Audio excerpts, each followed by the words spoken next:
Here we go then. No rest for the wicked. Welcome back, everyone. Jack Reeve, TalkNorwichCity, back for another match preview and back for another match preview where I'm going to be saying similar things. This feels like a really big game for Norwich City once again. Watford away at Vicarage Road this Saturday in the early kickoff. Now, first exciting thing, I'm going to be doing a watch along for it. Let's not go into the watch-along record. Let's hope we revert back to sort of 2021 watch-along records when every time we watched Norwich City play, we won. It hasn't been that way for a little while, but really looking forward to that. So stay locked into TNC. We'll be live 12:15 on Saturday.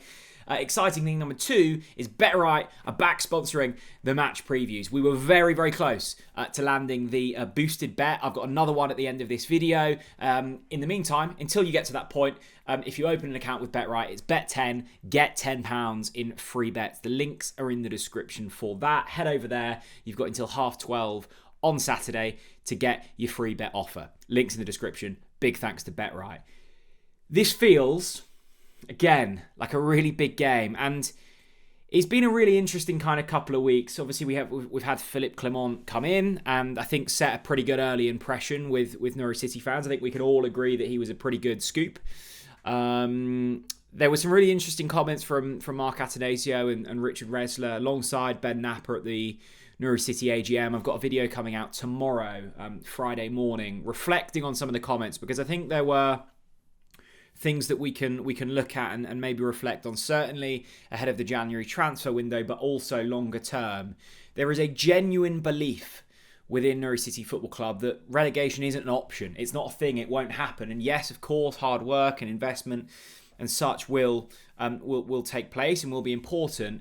But they do believe that this squad that they have, with a few additions maybe, is good enough to survive in the Championship. And it's interesting because Watford feels like a really key team in our story this season. I think back to the cup game we played on August the 12th. We, of course, won 2-1. Josh Sargent scored. Marcelino Nunez scored. The standout player was Papa Amadou Diallo.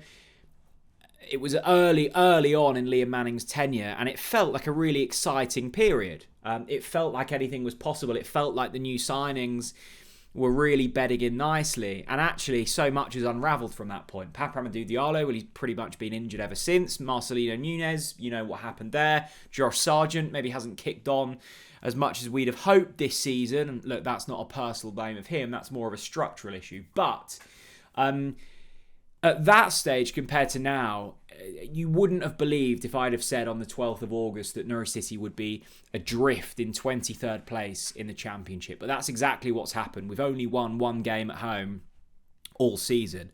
But it does feel like the mood has lifted somewhat. I'm not saying that everything's perfect. We still have a huge, monumental uphill battle from now until the end of the season. But I do get where the Atanasios and Richard Resler are coming from. I think there is quality in this squad.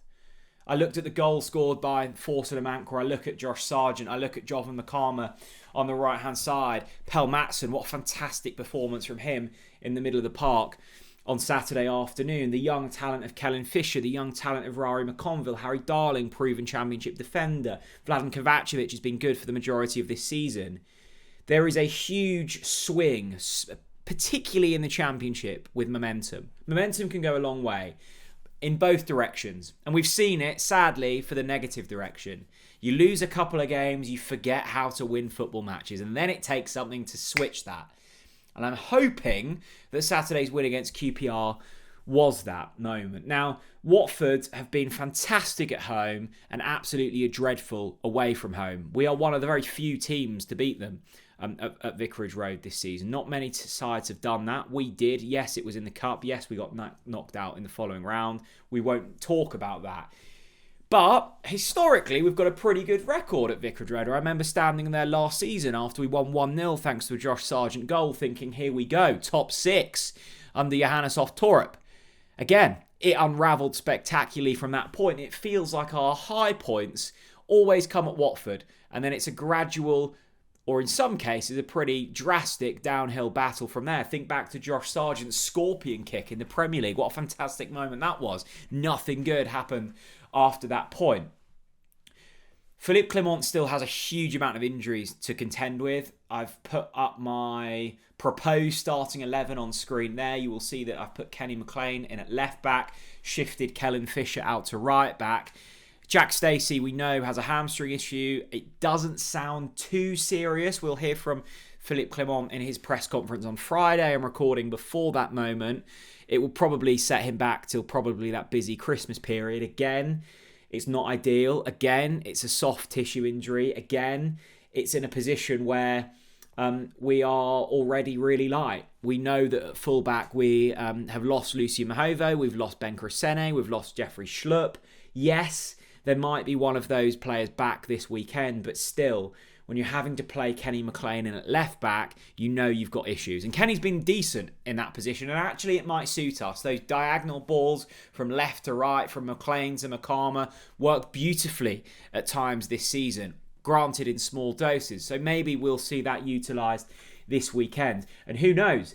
Maybe Jovan Makama might not be back in the fold. It was obviously Marcondes, who was good on Saturday. It was a Mankor out on the right-hand side. This is just my proposed 11. I like Jovan Makama. I like him in those away games where maybe you have to win a few more aerial duels. Maybe you're not expecting to keep as much as the ball as you are at home. So this is, I think, an important few weeks for Norwich because we have a little bit of a good mood around the place, and that hasn't been the case for the majority of this season. So it's important that we utilise that.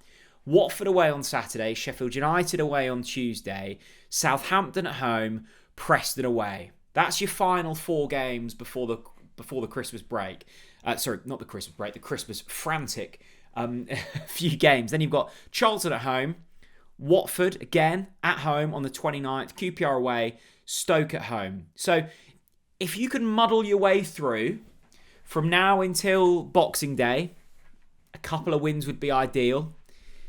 But just don't lose all of them. Pick up some points along the way. Charlton at home they'll be seeing as winnable. Watford at home they'll be seeing as winnable. So let's find some points on the road. Then it's QPR. Then the January transfer window opens. We're coming into this period now where, with hope, you've got injuries returning, and look, we still need to fix that. And I'm going to touch on that in tomorrow's video when I reflect on Mark Atanasio's and Richard Resler's comments. You've got some investment that will be coming in January. We know that from the ownership group. Let's show that we can continue this forward momentum under Philippe Clement. Let's continue to put in some decent performances, which I think we've seen in parts against Oxford and in most of the game against QPR. I think that we will go to Watford, and I don't think we'll lose. My bet for this weekend against Watford is Norwich win or draw. Norwich on the double chance. Sargent to score or assist. He loves Vicarage Road. And Norwich City to get the most cards. I think will be pretty combative in the middle of the park. I think Jacob Wright will come back in. I think Pell Matson will come back in. You've got a couple of tough tacklers in the defensive line. That comes out at 10-1. We were super unlucky not to win last week.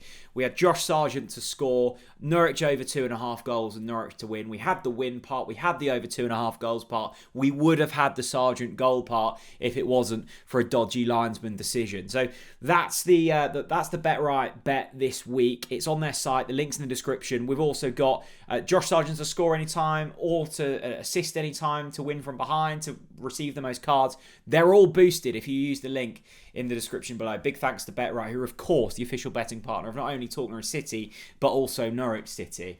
I think we will go to Vicarage Road this weekend and pick up a positive result. I really believe in Philippe Clement. I like his style.